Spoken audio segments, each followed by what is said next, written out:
Let's start at 28. Ye are they which have continued with me in my temptations, and I appoint unto you a kingdom as my Father hath appointed unto me, that ye may eat and drink at my table in my kingdom and sit on thrones, judging the 12 tribes of Israel. When you look up this word for table, all right, we're going to sit directly at the table with Yahweh Shai, judging the matters of the whole entire planet Earth. Okay, the word table is trapeza. Trapeza, a table on which food is placed, an eating place. Now we know that we're going to eat and drink with him, but more importantly, this table symbolizes the table in which the priest sat, handling the affairs of the nation of Israel, taking in all of the increase, the goods, the first fruits that will come to the temple would all be given unto the priest. So it says the table in the temple at Jerusalem on which the consecrated loaves were placed, right? And it says the table or stand of a money changer, where he sits exchanging different kinds of money for a fee and paying back with loans or deposits.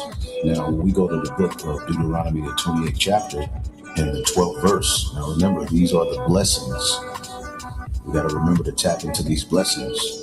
Yeah, we know the curses are from Deuteronomy 28:15 on down, but when you read the blessings, you get insight into what we are getting ready to inherit. Now, one of the things that Yahweh Shai said that we just read is that we're going to sit at his table with him. Chairs of the 12 tribes of Israel, setting everything in order, being at the forefront, all right, of establishing forever in paradise. Deuteronomy 28:12, Yahweh shall open unto thee his good treasure, the heaven to give the rain unto thy land in his season. And everything is going to flourish, everything is going to be on point, won't be any drought, right?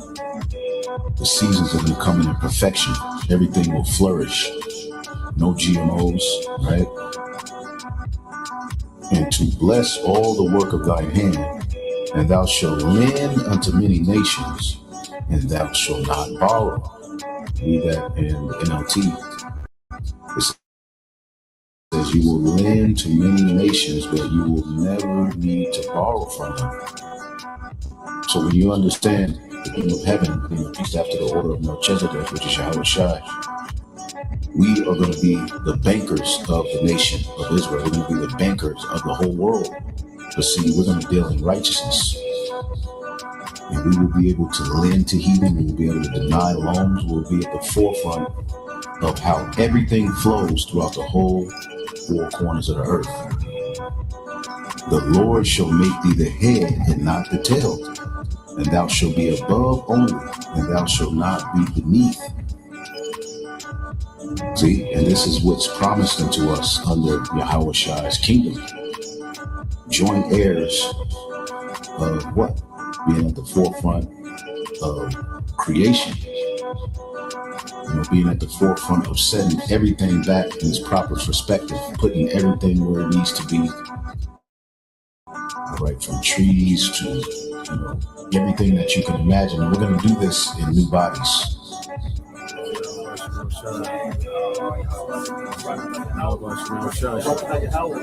Barakatah Yahweh Shai, Barakatah Yahweh, Barakatah Yahweh, Barakatah Yahweh Shai.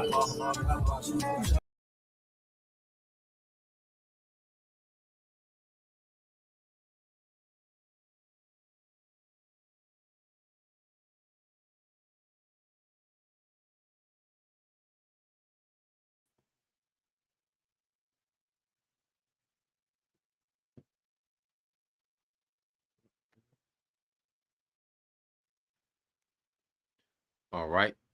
Shalom. First and foremost, I would like to give all praise and glory unto Yahweh Bahashem, Yahweh Shah Bahashem Rakakwadash, and double honors unto the apostles and the elders of GMS who rule well, teach well, being great examples towards younger brothers, and peace and blessings and salutation to the hopeful elect out there pushing his word in truth and in sincerity across the four winds in the name of Yahweh, Bahashem, Yahweh Shah, Bahashem, Rakakwadash, pushing to get up out of here. Shalom to the hopeful elect, the believers, the listeners who have came back to the obedience of the scriptures through faith in Yahweh, Bahashem, Yahweh Shah. All right, and what we're going to get into this morning, news and prophecy, signs of the times, and the last push. All right, because the Lord, has pressure on Esau Edom. As Esau Edom is getting ready to put pressure on the masses, well, their pressure comes from up top, from Yahweh Bashem Al Shai. Okay, and prophecy is putting pressure on Esau Edom, okay, to where he's going to have to put pressure on the masses and go for this last push to establish this new world order. Okay, and the brother got some beautiful precepts, okay, to go into, the Wada Akia. This the brother you call Hopeful 144. All right, this Habakkuk 2 and 3. It said, for the vision is yet for an appointed time. Okay, and we're in the time appointed where certain visions are beginning to unfold. Certain things that our forefathers seen thousands of years ago, now they're happening real time. It's happening. Okay, everything spoken of, all right, according to prophecy that hasn't happened, well, it's happening. There's nothing that's not happening. The MOTB is in motion. World War III is in motion. Civil unrest is in motion. Okay, famine is in motion. Okay, the persecution of the prophets, all these things are in motion, man. There's nothing that's not happening, man. And it was all in its appointed time. Okay, the famine of the word is all in its appointed time. You see? So when you keep reading, say, but at the end it shall speak and not lie, though it tarry, wait for it, because it will surely come, it will not tarry. So we're seeing prophecy speak. Okay, we're seeing prophecy begin to dominate the headlines. Okay, through the spirit of Yahweh Bashem Al Shai. And this is the Lord showing that He is. And this should be a faith booster, man. Every day, should be a faith booster as we see our power in work, man. He's doing everything He said He was going to do. You see? And we don't have to, know every move that the elites are making. We know the moves that they gotta make. Okay? We know the moves they gotta make according to prophecy. So we don't need to know every move, every detail about the elites. We know what prophecy is going to force them to do. You see? And now we in the time, let's go here, and the spirit been on, the beloved elder apostle to heart, to really speak about the end of this thing, man. Hey, we finna close this thing out. Okay? Hey, the Lord is getting ready to close this thing out, man. And may we endure and be delivered, man. Because it's about mercy at this time. All right, this is Luke 21 and 28. It says, and when things begin to come to pass, then look up and lift up your heads, for your redemption draweth not, man. Okay, so as we see these things coming to pass, man, redemption draweth not. Okay, it's not a lot that needs to happen, man. And you see, time hasn't sped up for nothing. And the whole world has noticed the increase in the speed of time. Okay, because the Lord is finishing Esau out. All right, and what we're seeing this devil having to do is fast track everything, man. This devil is being forced to where he has to fast track everything. Okay, he's gonna have to make certain mandates even before he's fully ready, man. Okay, because he's not in control. It's the Yahweh Bashem Al Shai that's in control, man. Okay, now I want to go here dealing with the signs.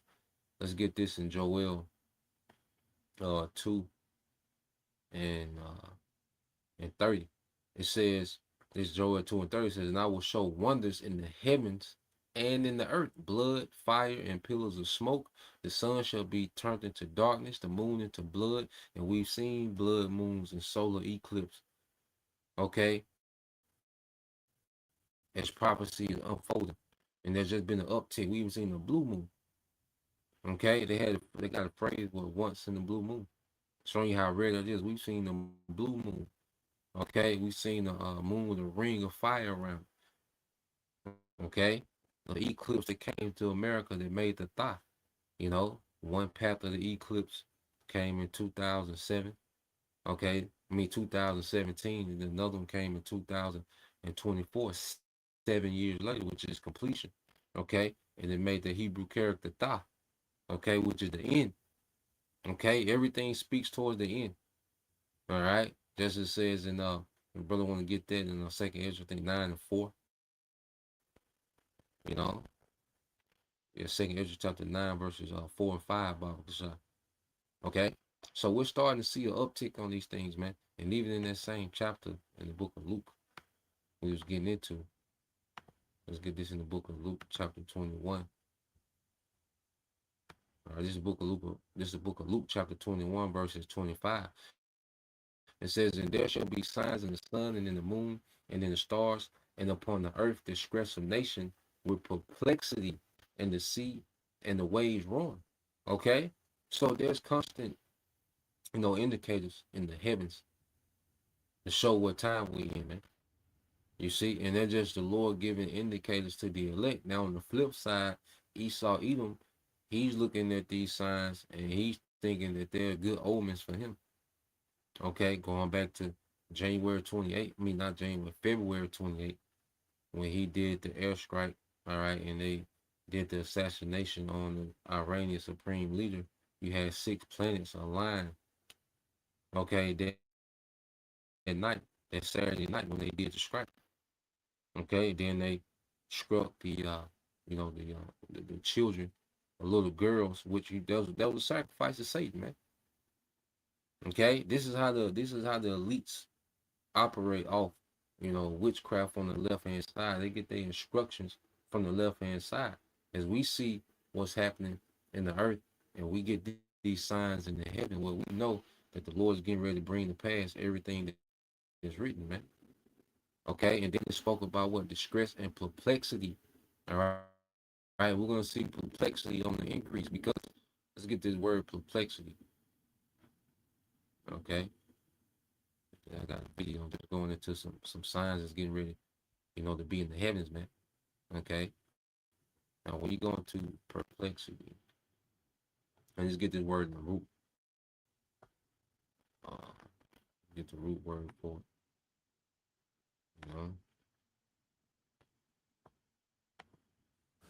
Strong's G 639. Apareo. Apareo. Apareo. Okay. Yep. It's see without resources, like we speak about with the famines. Okay. People not gonna have light, water.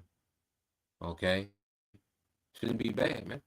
Because these devils, one thing too, these devils have to bring crisis, man. Okay. Because the American population, they want to depopulate. Okay. The American population. You see? And then they want to make the MOTB seem as a solution, as a fix-all. Okay? It's going to be more marketable. See, people are more, it's more easy to manipulate when you got people in constant fear and confusion. So he has to bring straits. Okay? It says to be at loss with oneself, to be in doubt. And people are going to be lost, not knowing what to do, what's next, why it's happening, who's doing it, And that's the state that he wants the masses in, okay, to present this C-hip and this technocracy as a hero, okay? So he has to bring crisis, man, So prepare to see major events happen in America, man, that really change everything, man, what they call black swan events, man. That has to come, okay? Because like I say, with places like China, all they have to do is just mandate the C-hip. They already have the infrastructure in China. They got a lot of it in Russia. Iran already has digital ID. American citizens have to catch up. It's going to be a lot of emphasis on the citizens of America when it comes to these crises that they're getting ready to bring. Okay, and people are going to be perplexed. It says not know how to decide or what to do, to be perplexed, man. Okay, and this is the state that people are getting ready to be in. Okay, a state of perplexity, and we see the build up to these things, man. Okay, because these devils, they're being forced. Esau don't have no choice. Okay, Esau don't have no options in the situation. No, he has All right, he's under command by Yahweh Bashim Yahushua to do particular things. Jacob's trouble ain't an Edomite option. It's a command. Okay, famine. All right, the persecution of the prophets, mandating the MOTB. This is all a command from Yahweh Bashim Yahushua that Esau has to carry out. Okay, so when you go, let's see, let's get this, and shalom to you, beloved brothers, all right, and you sisters tuning in, but yeah, let's get this, and then we're gonna segue to this first video. Okay, so let's go here.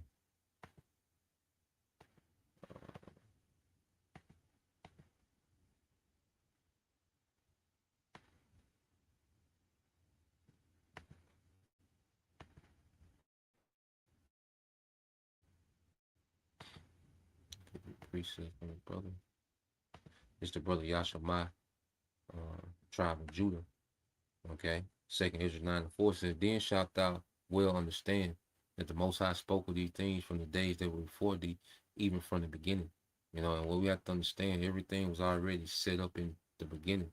The Most High just pushed play. And everything is playing out exactly how he set it up from the beginning.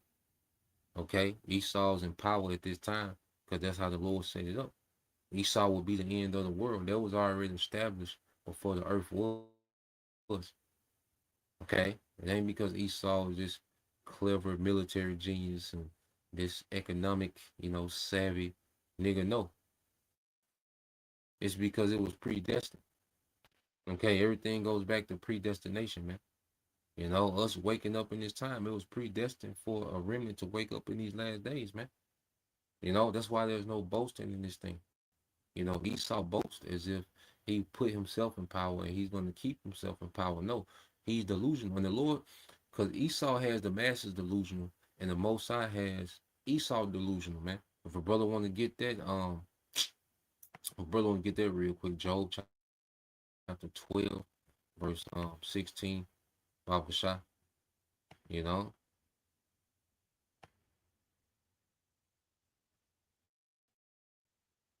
Oh yeah, 12, 16, and 17. Yeah, Job chapter 12, verse 16 and 17. 17 hard. Because that's what we seen playing out. Yeah, Baba Shah gets 17. Yeah, 17 hard. So let's go here, verse 5. It says 2nd Ezra 9:5. It said, For like as all that is made in the world had the beginning and the end is manifest, man. Okay, the end has manifested himself. Okay, everything that needs to happen, all right, for the end has manifested itself, man. Okay, the nukes are already in the silos. Okay, the nations are already warned. The alliances spoken of in the Bible are already happening.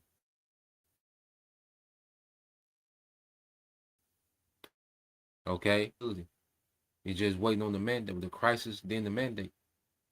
Okay, so everything is already in place. The end is manifest. Yahweh Shai on deck.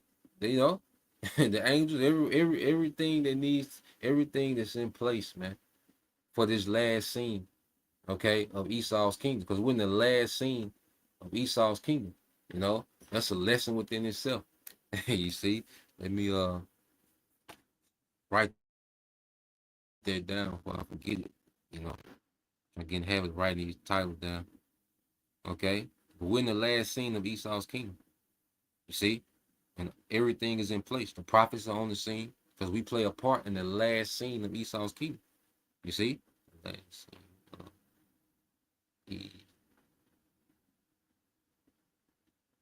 kingdom. Yeah. So, let's get these. Brother got. This is the brother. This is the brother Atazawam, hopeful, Lake Job 12:16. It said, with him is strength and wisdom. The deceived and the deceiver are his. Okay? The deceived and the deceiver are his, man, with the Most High strength and wisdom. Not with the elites. Okay? They've been given over, all right, to they The Lord has allowed them to tap into their left hand. Okay, certain witchcraft. Okay, the Lord has assisted this man with the technology, because Most High wants Esau delusional. He wants Esau to think that he's some type of God, so he can fulfill prophecy, man. Because you have to think, you have to have crazy confidence to think that you can replace the Most High with technology, man. So the Lord has allowed Esau to tap into some things, man, to go way beyond any other heathen has gone. Okay, but he did that for the sake of deceiving this man. Okay, it's all about, the will of the Lord. Okay, being fulfilled. Okay, and the left and the right work together for the purpose of the Lord to play out in the earth, man. And it's all in righteousness. And this the point. Mr. Brother Tyler on Hopeful Elect, Job 12:17. He leadeth counselors away spoiled, and maketh the judges fools. Okay, he leadeth counselors away spoiled.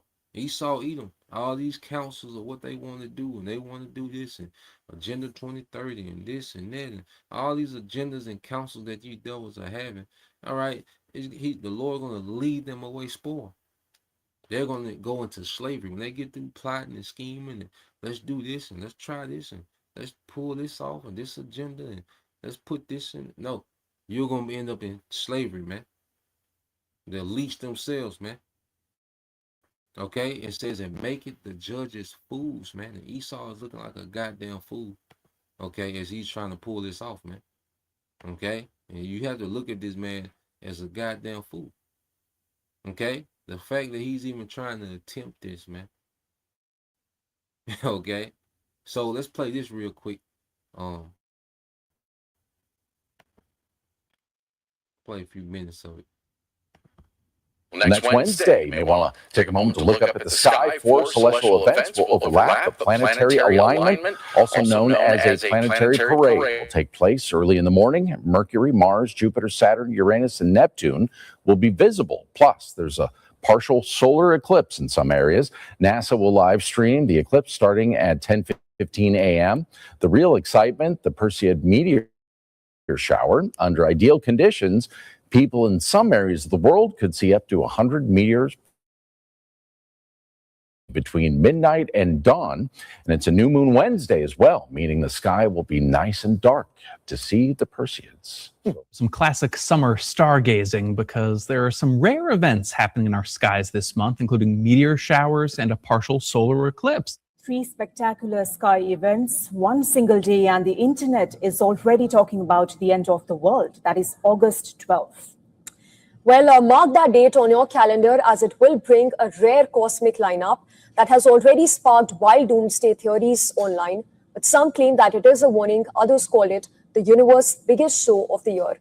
But what is it that is really going to happen? And what you're seeing with that meteor shower is debris from the comet 109P Swift-Tuttle. And speaking of August 12th, we'll also have a partial solar eclipse that day, but only 20% of the sun will be covered at 1:48 p.m. So that would be Wednesday, August 12th, at least for our region.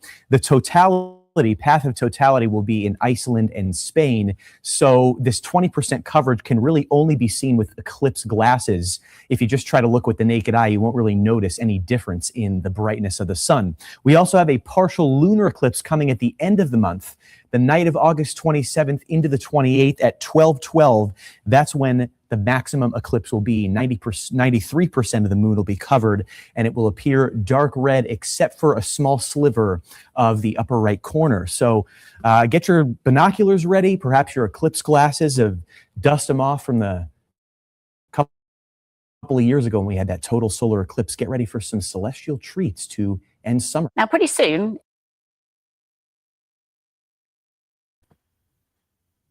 Yeah, you see. And then it's a spirit is happening on what? The new moon. On our new moon. You see, these things ain't no coincidence, man. Okay?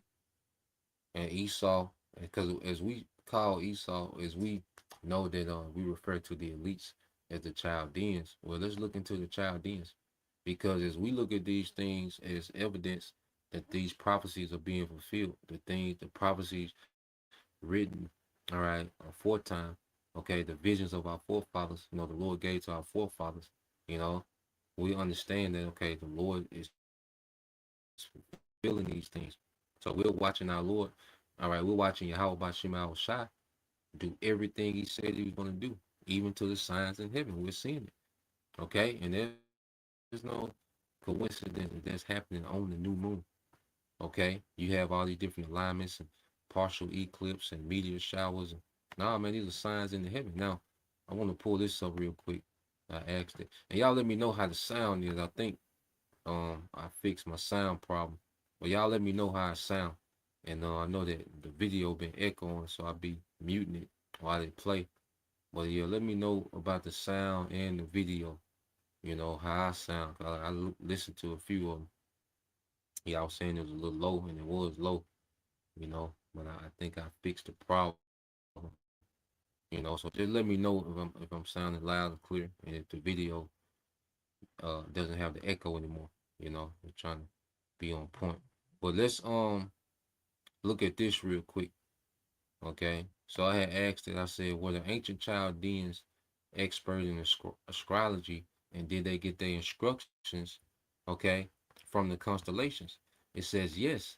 The ancient Chaldeans were renowned master astrologers of the ancient world who meticulously tracked the night sky to interpret the will of the gods.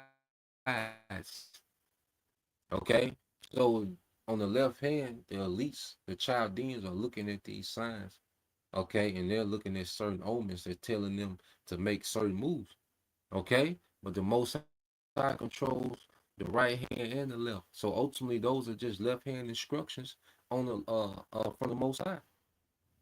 You see, Esau was getting his marching orders from the Most High through the left hand side. Okay. So when they look at these signs and these alignments and particular things, well, they interpret this as omens from their gods, okay, to go with their move. You see? So let's come the water.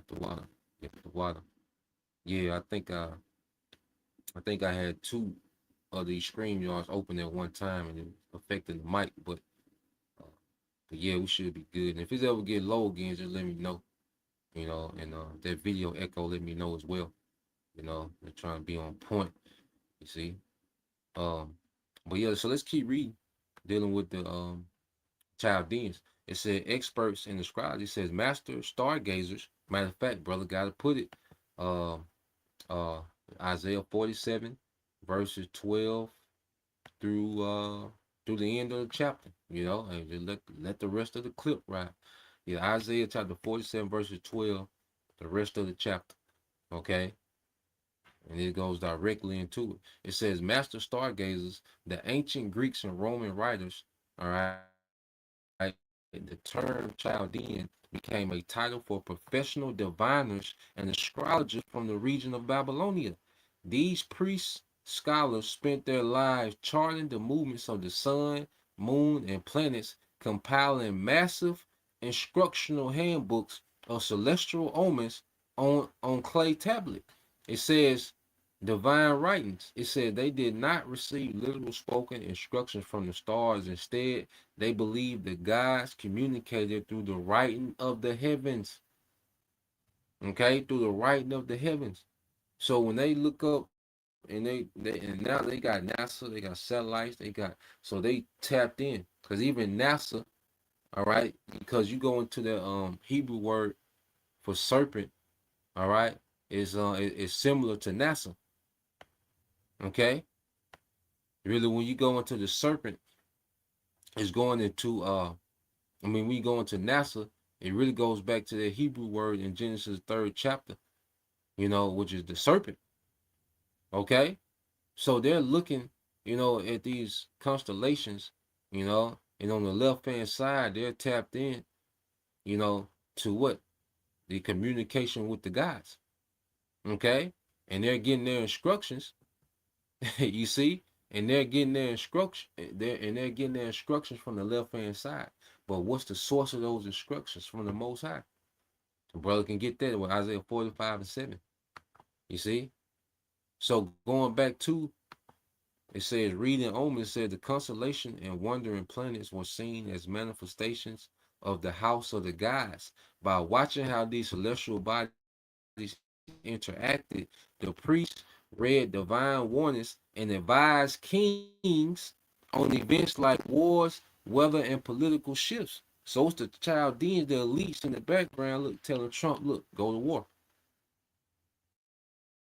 Okay, we looking in the heavens. It's time to go to war. Okay, they telling this nigga, we got it.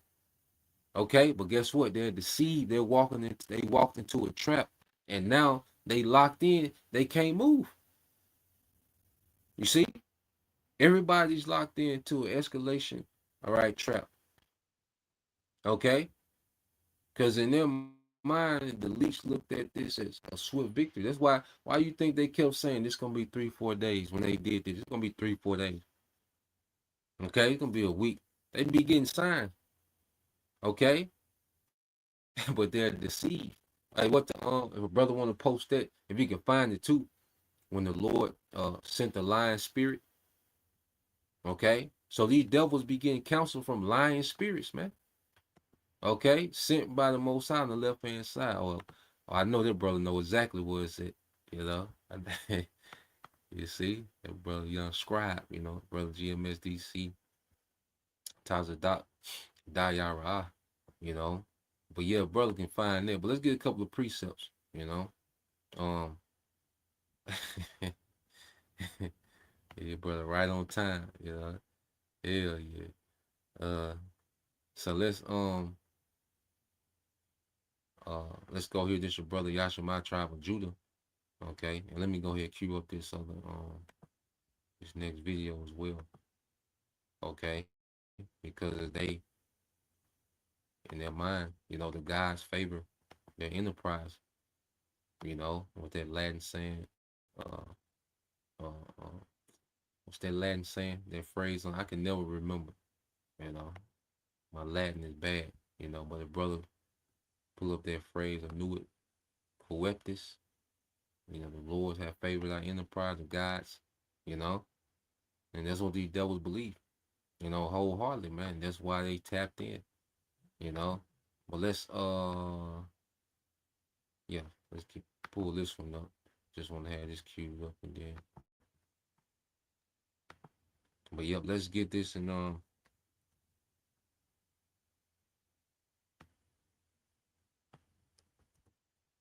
it's Isaiah 47:13. It says, "Thou art weary," is the brother Yashima Tribe of Judah. It said, "Thou art weary in the multitude of thy counsels." Okay, let me start at 12. All right, this is brother Yashima Tribe of Judah, Isaiah 47:12. It says, "Stand now with thine enchantments and with the multitude of thy sorceries, wherein thou hast labored from thy youth. If so be thou shalt be able to profit, if so thou mayest prevail." Okay, if so thou mayest prevail. And this is the Lord mocking these devils, like, look, stay with them enchantments. You know, hey, keep doing those enchantments that you use to come into power, to maintain your power, to enchant the masses, to stay, you know, so many, you know, steps ahead. Okay, use that now. The Lord is mocking Esau, man. Okay, the elites ain't above the judgment of the Most High. They not above being deceived and being made to be delusional. This is light work, man. What we seeing our power doing with Esau, man. Okay. What said verse 13 said, "Thou art weary in the multitude of thy counsels. Let now the astrologers, the stargazers, the monthly prognosticators stand up and save thee from the things there shall be." Okay? So the Lord is saying, look, let your stargazer save you from me, nigga. Okay? Since you a God now, since you don't reach godhood now, well, let your prognosticators, your stargazers, let them save you from me, nigga. Okay? And we seeing how this playing out. Okay? Everything this devil is doing is beginning to backfire, man. Okay? To where he just gonna have to wild out and go for it, man, and throw that Hail Mary. Okay, the New World Order is a Hail Mary. Why this nigga is running out of bounds? Okay, it's Isaiah 47:14 said, "Behold, they shall be as stubble. The fire shall burn them. They shall not deliver themselves from the power of the flame. There shall not be a coal to warm it, nor a fire." Okay, nor a fire to sit before it, man. You know. So what we're going to see is judgment go forth on the left hand. We're seeing the Lord getting ready to judge the left hand. Okay, and Esau being at the forefront. You see? And this going to be on the 12th. So it's going to be interesting to see what these devils do. You know, these small hats already been talking like, look, America, you know, trying to shy away from this war. So the small hats said, nigga, we going to attack Iran, get it back started. Okay? We ain't going to wait on America, man. Okay? So the Lord got everybody locked into their role. The least of the flock shall draw them out. That's all the small hats are here for. Okay? To keep the flame going on this war that's going to lead to America being a complete desert. The land of the Chaldeans being a complete desert, man. Okay? And the Chaldeans going into captivity, man, along with, all right, these other heathens, man, these other nations. Okay? So verse 15, it says, "Thus shall they be unto thee with whom thou hast labored, even thy merchants from thy youth. They shall wander every man unto his quarter, none shall save thee," man. And Esau can do nothing to get himself out this predicament, man. He just got to ride with it now. He got to ride with the war no matter how it's going. Okay? He got to come, he got to make his, he got to roll out this new world order no matter what he at with it. Okay? You got to roll it out now. You got to come on with it. You a God. You see? So now the Lord really got pressure on Esau, man. You know, and he's the seed. All right. This is this is the brother GMS DC titled Doc Yara I 144. 1 Kings 1 1 Kings chapter 22, verse 20. It says, "And the Lord said," now this is a council in the heavens where you have angels on the right and angels on the left. So the Lord is inquiring, okay, who's going to persuade Ahab? Who's going to set Ahab up for failure? All right, well, he was this nigga was a super wicked king, okay, of Israel. And it says, 1 Kings 22:20 says, "And the Lord, Yahweh Shemashah said, who shall persuade Ahab that he may go up and fall at Ramoth Gilead? And one said on this manner, and another said on that manner. And there came forth a spirit and stood before the Lord and said, I will persuade him." And the Lord, so you got these spirits saying, look, I'm gonna do this. They bidding for this nigga, man. So you know it's the spirits in the heaven, you know, that they get off. The scriptures say that these angels, these spirits in the heavens, these angels on the left and the right, they get off on pleasing the Lord.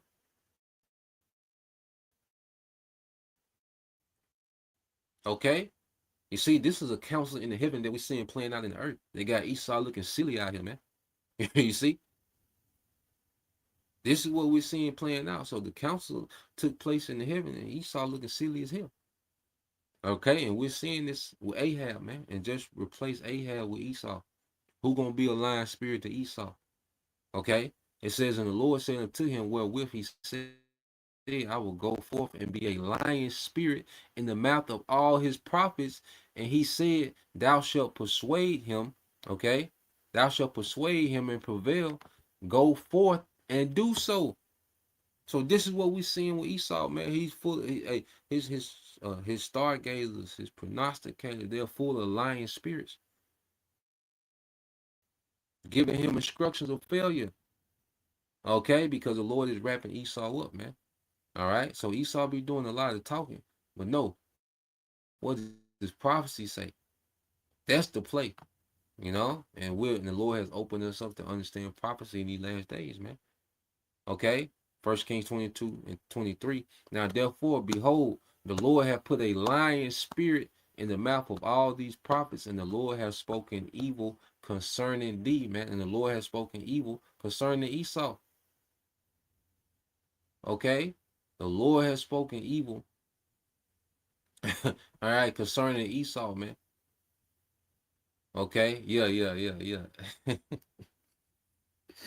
Terrible idea, man. But he was feeling himself. That's a beautiful point, because America gonna go out like Scarface. All them, all them soldiers that kept coming, because America gonna get some shots off. You see, but they gonna be what, overwhelmed and turned to a desert, man. That's how America finna go out, like Scarface, man. You see, it's gonna be a thumbnail, man. America going out like Scarface, man. Well, let's play this, because as he kicked this war off, this devil now has to roll out this new world order. He has to roll this thing out, this technocracy, man. Okay, ready or not. Okay, he got to roll it. He got to come on with it. He got to come on with these crises. He got to come on with it. Okay, prophecy is blessing Esau, man. Okay, he don't have time to sit back there. Nah. The decisions got to be made. Okay, so let's play this. One is the automatic third lock. And y'all let me know how the audio sound. There are three legs to the stool of digital control. One is digital ID. One is the automatic third lock. Sometimes I refer to it as programmable money. And then the third is the hardware and software infrastructure. The data centers and AI, they're building that very quickly. They're pushing for digital IDs around the world very quickly. And of course, with the Clarity Act and Genius Act in the United States and efforts around the world, they're clearly trying to get that automated third lock in place with programmable money. How soon you can get this all working? I'm watching automated software make a mess in many different industries across the board, especially if you're a customer. And what I see coming together is got to be one of the biggest potential messes we've ever seen. I've been focused at Solari on putting up. She said one of the biggest potential messes she's ever seen. Okay, this is gonna be tacky as hell. What this nigga is getting ready to do, try to do, man. Okay, because you look at it, and how much this devil has to do with so little time, man. It can't help but to be thrown together. Okay, it cannot help but to be thrown together, man. Okay.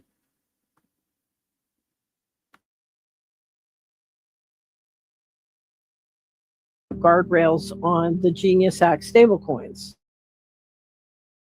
As we've been doing that, what we have learned is that you have the banks now saying they're going to move bank deposits onto distributed ledger, and DTC is going to have a pilot to begin to move $114 trillion of stocks and bonds on distributed ledger. So in fact, where we were focused on the Genius Act, now we're faced with getting guardrails up on all bank deposits and all stocks and bonds, and that's before we even discuss real estate. So, they're clearly moving very fast. People don't buy products. They buy experiences. That's why I've been. How fast can they move from pilot to, the financial system? Think of it this way. Over here, you have hundreds of trillions of dollars of financial assets.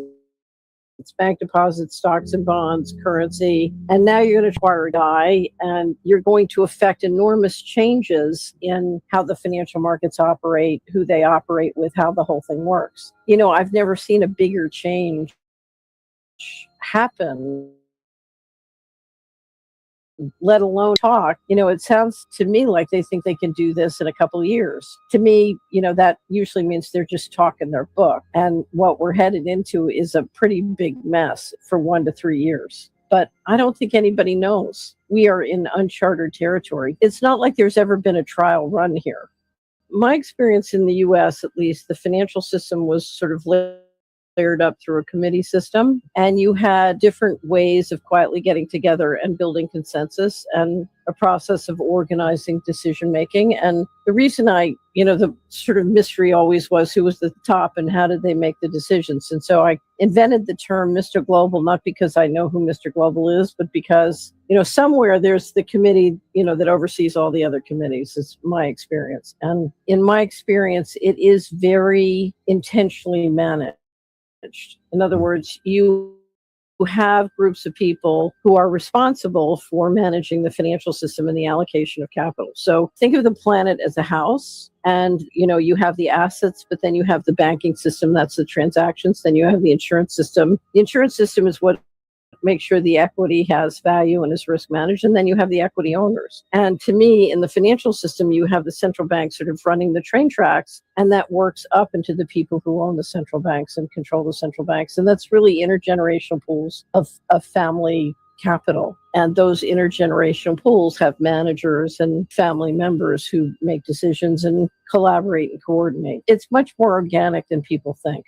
Part is the competition between China and the United States. So, Iran is sort of pivoted in the middle because they're critical to a low cost of energy capital for China. So a major exporter to China. But Iran has stayed outside the system, the central banking system, and their central bank is essentially not owned or controlled by, the people who influence control in many of the Western central banks. So Iran's central bank was, I would say, the most important outlier when you look at the countries that were not in the sort of on board for the BIS model. And part of the reason it was the most important is the Iranians, you have a large population, they have very high.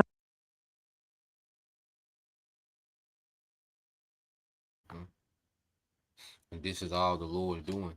The Lord intentionally set it up, why Iran, will be outside of the global banking system. Okay. And these devils, because they want to tighten everything up, before they roll this technocracy out, and Iran was looked at as the leakage. Okay. They need to get Iran, with a Western regime in place. Okay. So they can be fully tied into the system. Now, like I say, Iran, they are going digital and they're compatible with the technocracy, but they didn't want to go in, okay, as do boys, okay, to the West. They ain't want to go in, all right, with puppet Western leaders. No, they want to go in with independence. They want to be independent. They want to have sovereignty in this new world order. Okay, and the Lord set it up because the devil had no choice but to go to war with Iran, which is going to trigger what? A war with Russia, a war with China, a war with Turkey, which is what? Ezekiel 38. Okay? Which is going to usher in who? Yahweh Shai. You see? So the Lord set this up, all right, for prophecy to be fulfilled. Because you can go into all different speculations and they did this because of this and they did this because of that, because ultimately it's to simplify everything because of prophecy, man. Okay? The Lord had Iran, it's like he dangled Iran in the face, okay, of these Western, okay, elites, and they went for it. They took the bait. You see, they were lured into the trap of prophecy, man. Okay? And now they locked in. Okay? And now they just got to ride this thing out, man. You see? And prophecy is in the driver's seat. So let's play some more. IQs, a 5,000-year tradition, which gives them, a lot of cultural power. They're very good at technology, but they have incredible resources, particularly with oil and gas. And I think one of the biggest questions I have about the memorandum of understanding is they want to bring Iran into the model. We're watching statements that say we're going to make major investments in Iran. To what extent is that investment going to build an infrastructure that is much more in the model? I don't know. We've already sold over 2.9 million barrels, creating steady jobs for hardworking folks chasing. So at the G20 meeting in 2024, you had all the G20 countries pledge allegiance to the BIS model of digital IDs and CBDCs. But there is enormous battle about who controls what aspects, who makes money implementing that, and is my digital control grid in China controlled in the city of London or controlled, in Beijing? So even though everybody's on board for centralized digital control, who's going to be at the top and who's going to be the middle management makes money. It's totally open to competition and debate. And that's what we're seeing. And I think Iran was clearly looking to have some level of independence. I don't see the BRIC nations as being an alternative. They are an alternative in the sense that they don't want a global unipolar model. Because if you're in a global unipolar model, And I'll put that in the link. But she made some good points, like we've been saying. They all agree with the technocracy, but it's like, wait, who's going to control what? Who's going to have leverage? You see, they're trying to fight to who's going to have the controller in their hand. Okay, and it's the Lord that's doing this. You see, the Lord got these. Let me see. All right, the Lord got a brawl for it all spirit. Okay, on these elites. Okay, on these different nations. Okay, and the elites in their mind, they're just going to finance the winner. Okay, and establish, a technocracy through the winning side. Okay, but then you got to factor in who? Yahweh Shai, because he's going to come and destroy both sides. Okay, so that little gimmick that the elites play with betting on both sides. Okay, well, that's not going to work either, because both sides are going to be judged by Yahweh Shai.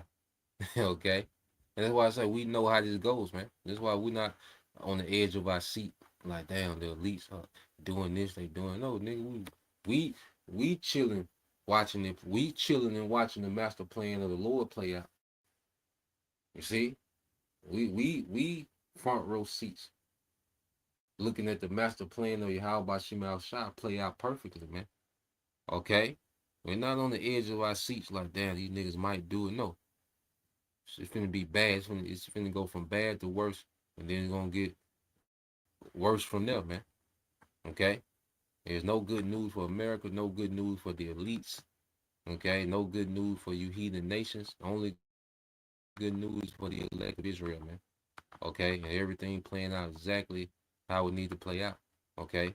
Now, look at the ripple effect. Look at these. Look at the ripple effect of these things, and it all speaks. Okay, to prophecy, man. Now you have this alliance between Turkey, Pakistan, and Saudi Arabia. Okay? This military alliance, okay, between, all right, Turkey, which is a major player in prophecy, okay, Saudi Arabia, the dragons of Arabia, and Pakistan, which is a part of the kings of the East. This is prophecy. So people look at this and try to say, oh, this because of this and this because of that, and they got this, and Saudi got the pipeline, and no prophecy. Okay, Ezekiel 38, Turkey. Okay, the dragons of Arabia, Saudi Arabia, Pakistan, kings of the East. It's all prophecy, baby. Okay, you gotta overcomplicate this thing. This prophecy. This is what we watching, man. Okay, if a brother want to get that in second Esdras, the second Esdras, what's that, was it, is it 13, and, or is it 15, the dragons of Arabia, 15, 28 through 30, a brother want to get that, get a couple, I see brothers loading it up, the Y to you brothers again, for adding to the screen. Let's go here to,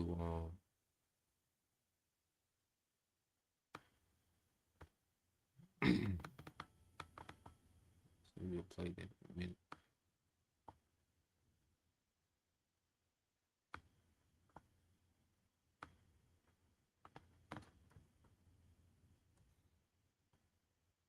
Let's see. All right, so this the brother Yashima tribe of Judah. And it says, Proverbs 19:21 said, there be many devices in a man's heart. Nevertheless, the counsel of the Lord, Yahweh Bashim Al-Shai, that shall stand. Okay? So these devils got plenty, counsels and ideas and agendas and things that they want to do.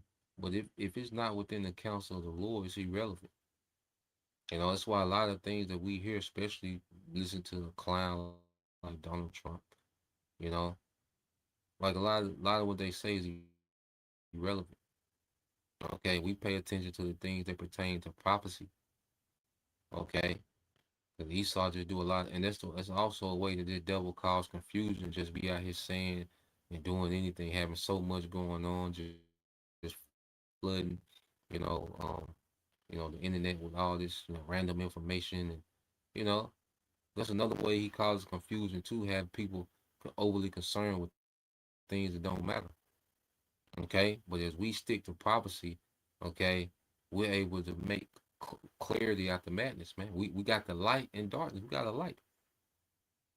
Okay, we have the light, man, so we're able to see clear in the darkness that this man pushes out there, with all this mass information and disinformation and misinformation that he puts out there. No, we just know the counsel of the Lord, and we're looking for the counsel of the Lord to play out. And things like this, Turkey, Saudi, and Pakistan doing the defense pact speaks to prophecy. Okay, they can tell you a million things why this and why that. Well, they doing this because that no, we gotta get too deep in that, man. Okay, look at it. We just look at it from a perspective of prophecy, man. Okay, I think the brother put something up. This is the brother New Beginnings 144. Proverbs 21:1 said, the king's heart is in the hand of the Lord. As the rivers of water, he turneth it whithersoever he will. And this is the elites. Okay, these are different, prime ministers and presidents and leaders of these nations. Okay, their heart, their mind is in the hand of the Lord.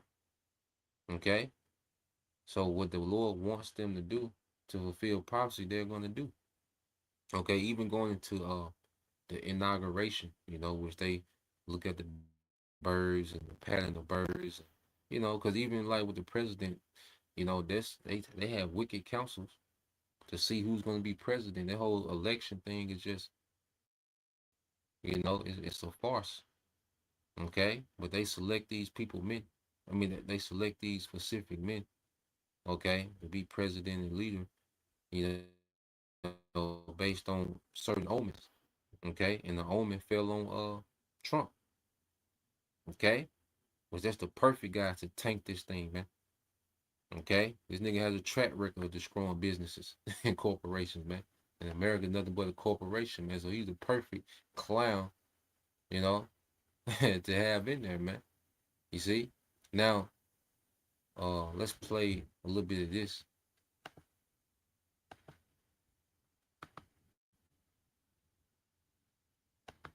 Discuss this further. I'm joined now from our Foreign Affairs editor, Kevin Gorgisani.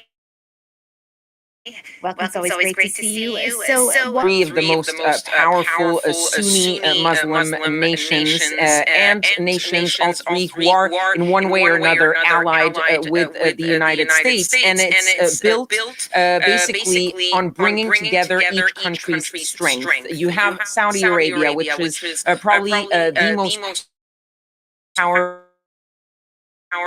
richest, stronger strategically Gulf nation that has the nuclear weapon, a key regional diplomatic player, also a strong military in Pakistan. And you have Turkey, which is a NATO member state.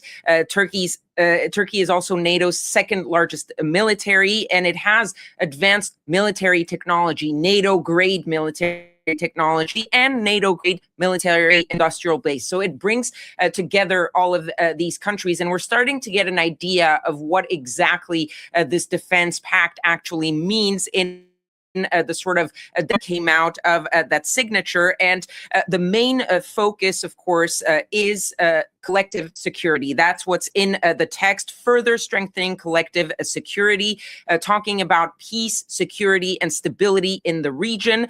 But what is very important, and that was really the big question going into this agreement, it is also a mutual defense agreement. You have the line that says any armed attack against any one of the three countries is an attack against all, but insists that it is also something defensive in nature. So they're not going to go after other countries, but they are going to protect each other.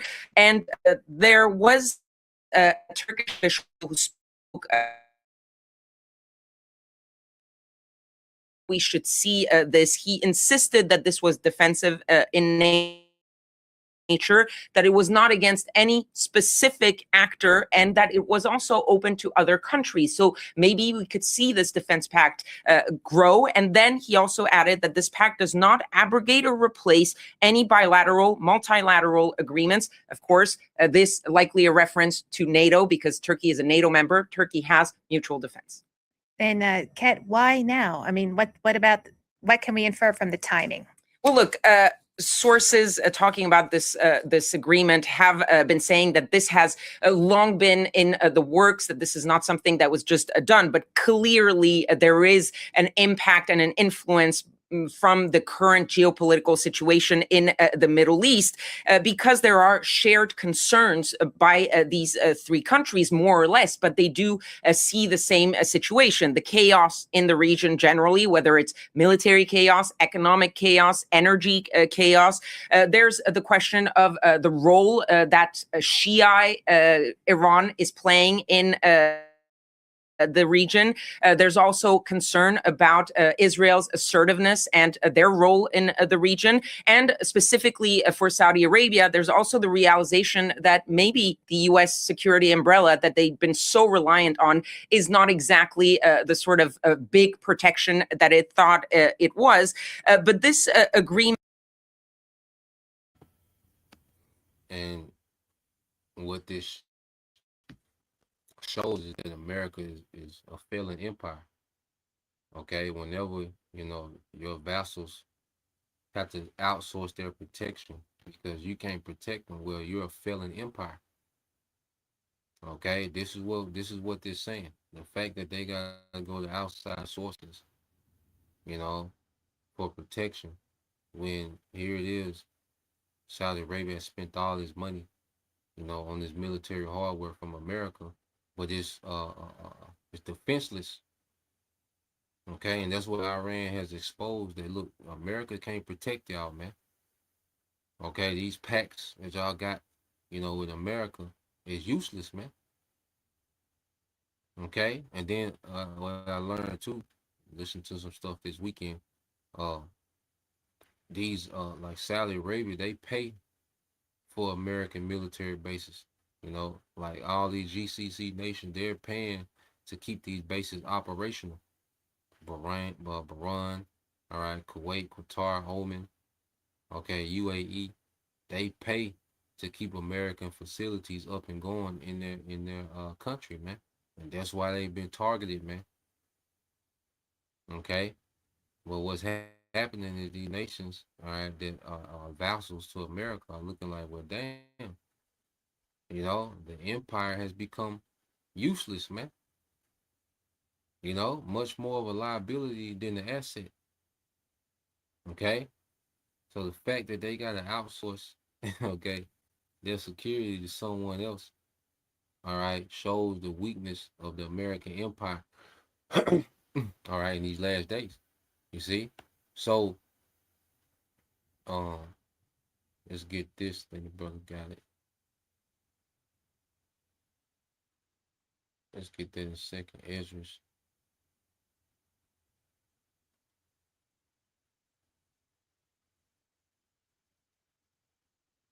All right, this is second Ezra's.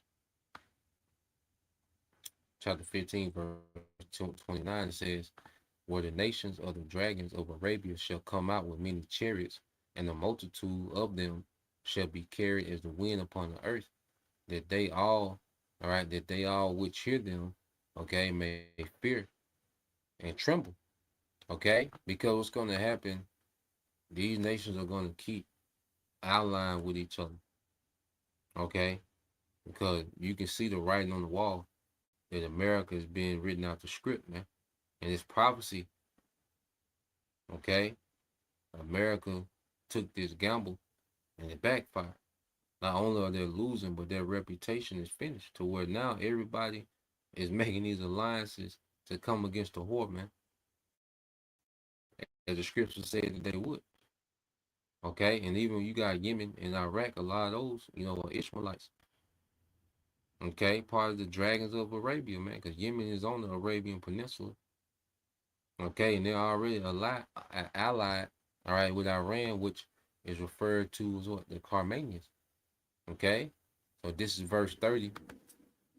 All right, second Esdras 15 and 30, Brother New Beginnings 144.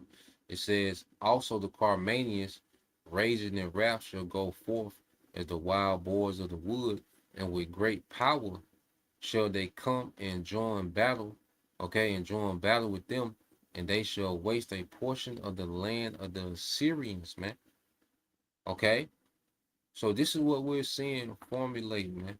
It's prophecy, and we seeing Iran is giving you a prelude of that power.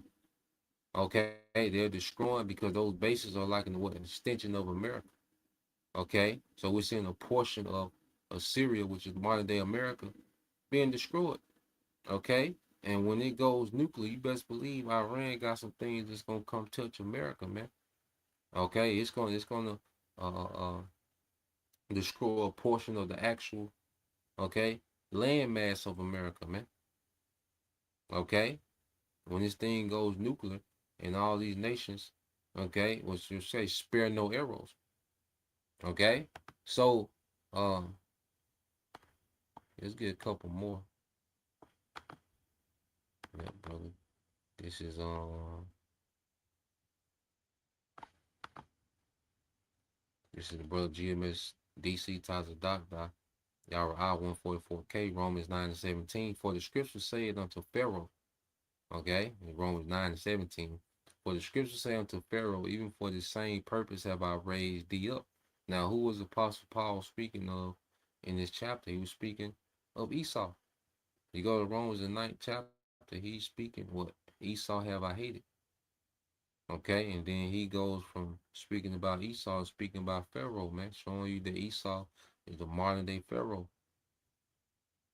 Okay, and the same way that the Lord raised up Pharaoh, all right, that I might show my power in thee, and that my name might be declared throughout all the earth, man. Okay, so the Lord is going to get a reputation for himself, how he judges Esau. All right, he judged Esau for the world to marvel after this nigga and look at this nigga like some type of God who can make war with the beast. Well, wait a minute, we have an answer for that. Okay, we got an answer who's going to make war with the beast, and it's Yahweh by Shemal Shai.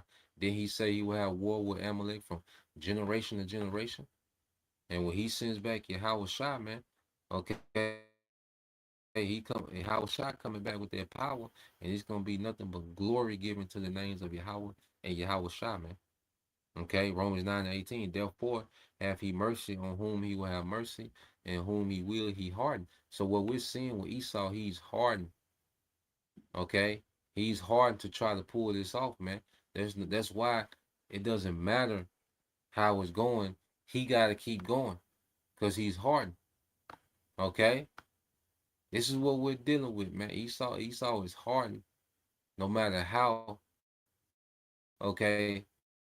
this thing is going. You see, so oh yeah, let's play this real quick. Let's play this. Just a few minutes of this.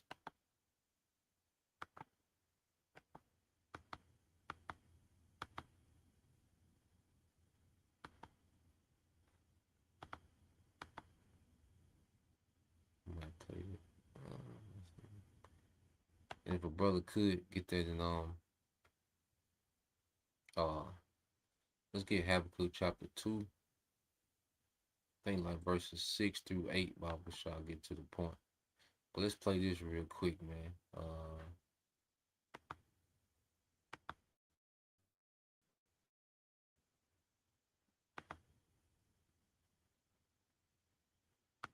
Donald Trump is closing down the White House all day today to the press as Iran is refusing to.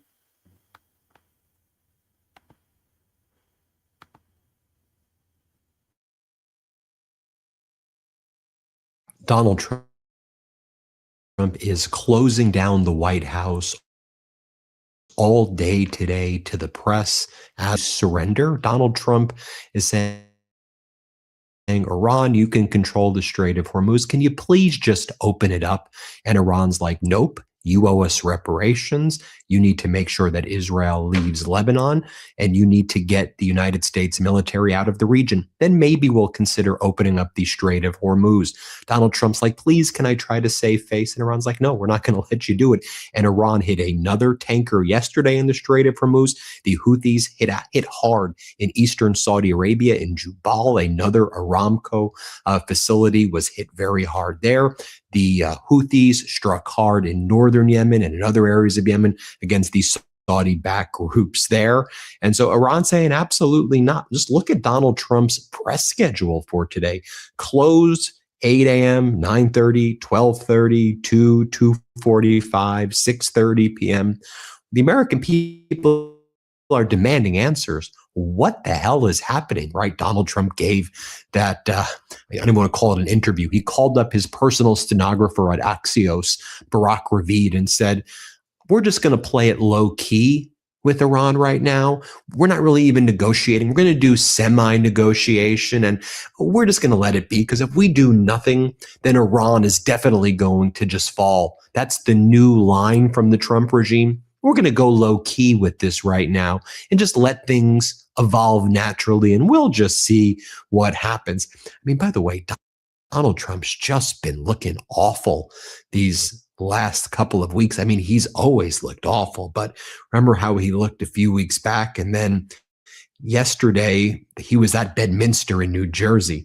He was doing this weird stuff with some like a gold coin thing that he hands out, or some fake gold coin. You see Natalie Harp in the background right there. That's Donald Trump's human printer. Other people call her his other thing. Some people say caretaker. Some people say other thing. But that's Donald Trump. You see him there with Eric. He's doing, what the hell is Donald Trump even doing there? And then because he looked so awful, he was posting all of these AI images of himself. Because if you look at how he really looked, folks, it's bad. So here's an AI image he posted of himself and Gary Player at Bedminster. He's like, with the great Gary Player today at Bedminster. That's not what you look like. Here's what he looked like in those bruises that are on both of his hands and on his neck. They're spreading all up his arm right now. Zoom in right there. He is physically and cognitively declining quickly. And I know corporate news doesn't want to talk. Yeah, y'all got a hell of a commander in chief, man. You know, that nigga look terrible, man. Okay. But let's get these priests up, because like he said, Iran not letting them niggas surrender. You know, Iran is not letting them surrender. Iran still striking tankers. Okay. You got in Yemen, they still striking tankers. So, and they making more demands. Okay. So what we're seeing is a fall of an empire, man. And this is prophecy. Ain't no getting out of this, man. Ain't no saying, well, we're going to do nothing. You can't not do nothing. You got to come on in. Okay, you gotta go all the way with it. You gotta, hey, you jumped out there tough. You gotta be tough all the way out now. Okay, this the brother servants of Yahushua, Habakkuk 2:6. Shall not all these take up a parable against him? And that's these different nations, man, that Americans have been bullying for all these years.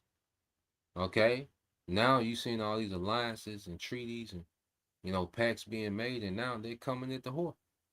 Okay, and they taunting proverb against him, saying, woe to him that increases that which is not his. How long and to him that laid himself with thick clay, man, yeah, because this man in his mind, he just gonna go throughout the earth just taking, man. No. Iran said, nigga, you ain't taking nothing. When he got to Iran, they was like, nigga, you not taking nothing.